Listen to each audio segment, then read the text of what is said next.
तृणमूल कांग्रेस की सांसद महुआ मोइत्रा पर कथित पैसे लेकर संसद में सवाल पूछने के मामले में उनकी मुसीबतें बढ़ गई हैं। एथिक्स कमेटी की 9 नवंबर को हुई बैठक में उनके खिलाफ 10 सदस्यों में से 6 सदस्यों ने उनको लोकसभा से निष्कासित करने के समर्थन में मतदान किया है और अन्य 4 ने प्रस्ताव के खिलाफ मतदान किया है। एथिक्स कमेटी के अध्यक्ष विनोद सोनकर ने बताया कि यह रिपोर्ट अब लोकसभा के अध्यक्ष ओम बिरला को सौंपी जाएगी। उन्होंने यह भी बताया कि कुछ लोग इस जांच में बाधा डालना चाहते हैं। देखिए, ऐसा है कि ये एथिक्स कमेटी को जांच करने का काम माननीय लोकसभा स्पीकर के द्वारा सौंपा गया था। उसकी विस्तृत जांच अपने सिफारिशों के साथ कमेटी ने माननीय लोकसभा स्पीकर को प्रेषित कर दिया है। सहमत कितने थे, असहमत, थोड़ा ये अगर बता। देखिए, उसमें कुछ लोग पहले दिन से ऐसे लोग थे जो पूरी जांच को बाधा डालना चाहते थे, जांच न हो इस तरह का बखेड़ा करना चाहते थे। लेकिन आज जब उन्होंने वोटिंग किया तो बहुमत से यह रिपोर्ट एडॉप्ट हुई। एडॉप्ट होने के बाद माननीय लोकसभा स्पीकर को प्रेषित की गई। सर, दानिश अली वाले मामले पर देखिए, दानिश अली पहले दिन से ही इसमें बखेड़ा करने का प्रयास कर रहे थे।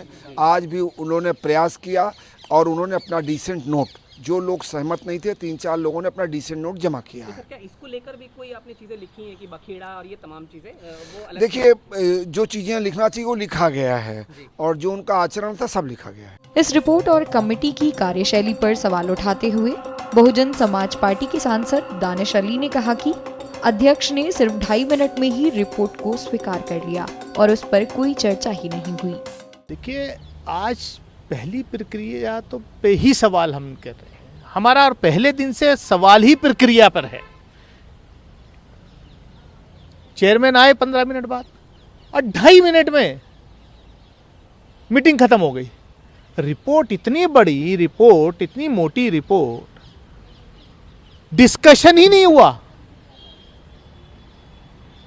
और जो रिपोर्ट में नहीं था, जो 1 घंटे से 1.5 घंटे की कार्रवाई पहले दिन की उस ड्राफ्ट रिपोर्ट में शामिल नहीं है, उस पर हमने जो है सदस्यों ने सवाल उठाया कि भी इसको जो है इसमें सम्मिलित करो। भी नहीं है, बस कौन इसके पक्ष में कौन इसके पक्ष में है करके और chairman just ran away with in 2 minutes. उन्होंने रमेश बिधूड़ी का भी मामला उठाया और कहा कि एक शिकायत पर बुलेट ट्रेन की तरह कार्रवाई हुई, दूसरी तरफ अभी तक सुनवाई नहीं हुई। प्रक्रिया मेरे ख्याल से सारे रूल्स बराबर होने चाहिए। एक कमेटी में बुलेट ट्रेन की तरह स्पीड से कंप्लेंट आई और डिसीजन भी हो गया।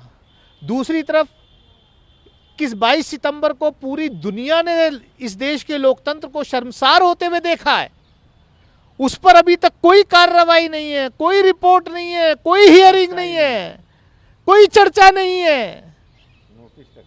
क्या होगा? ऐसे देश चलेगा? ऐसे देश का लोकतंत्र बचेगा? जेडीयू सांसद गिरधारी लाल यादव ने भी प्रक्रिया पर सवाल उठाते हुए कहा कि हमने कभी नहीं देखा कि अध्यक्ष की कुर्सी 1 मिनट के लिए भी खाली रही हो। उन्होंने यह भी कहा कि हीरानंदानी को तक नहीं बुलाया। संचालन है वो ये कहता है कि 11 बजे मैंने 11 बजे स्पीकर नहीं आएंगे तो उसके डिप्टी स्पीकर आएंगे, डिप्टी स्पीकर नहीं आएंगे तो जिसको नियुक्त किया जाएगा वो 11 बजे चेयर पर रहेगा। 1 सेकंड आज तक संसदीय इतिहास में हमने नहीं देखा कि वो खाली रहा। 15 मिनट तक नहीं आए, जो कि एकदम नियम के विपरीत है। तो संविधान और प्रक्रिया का संचालन के धज्जी उड़ा रहे हैं। आगे क्या स्ट्रेटजी होगी आप लोगों की? इसलिए हम लोग का क्या स्ट्रेटजी है? हम लोग तो जानते हैं कि इसने जबरदस्ती गलत काम कर रहा है। कोई न हीरानंदानी को बुलाया न किसी को बुलाया, ऐसे ही कर दिया। आपको बता दें कि भाजपा सांसद निशिकांत दुबे ने दावा किया था कि महुआ मोइत्रा के खिलाफ सीबीआई जांच के आदेश दिए गए हैं। निशिकांत दुबे ने तृणमूल कांग्रेस सांसद के खिलाफ 21 अक्टूबर को भ्रष्टाचार विरोधी लोकपाल के पास शिकायत दी थी। निशिकांत दुबे ने सोशल मीडिया प्लेटफॉर्म पर जानकारी देते हुए इस बारे में पोस्ट किया था। उन्होंने पोस्ट में लिखा, लोकपाल ने आज मेरे कंप्लेन पर आरोपी सांसद महुआ जी के राष्ट्रीय सुरक्षा को गिरवी रखकर भ्रष्टाचार करने पर सीबीआई इंक्वायरी का आदेश दिया। अपने खिलाफ सीबीआई जांच की खबर पर महुआ मोइत्रा ने जवाब देते हुए लिखा कि सीबीआई को पहले 13,000 करोड़ के अडानी कोल स्कैम पर एफआईआर दर्ज करनी चाहिए। कैसे गैर भरोसेमंद अडानी फर्म भारतीय बंदरगाह खरीद रही है, ये राष्ट्रीय सुरक्षा का मामला है।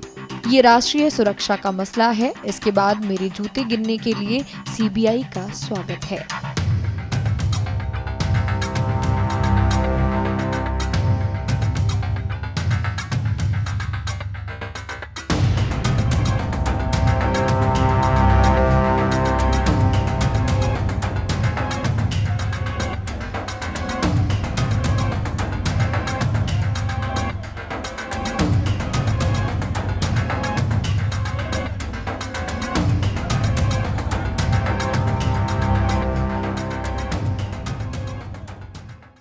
हमसे जुड़े रहने के लिए हमारे YouTube चैनल को सब्सक्राइब करें और नई वीडियो की नोटिफिकेशन के लिए बेल आइकॉन को दबाएं।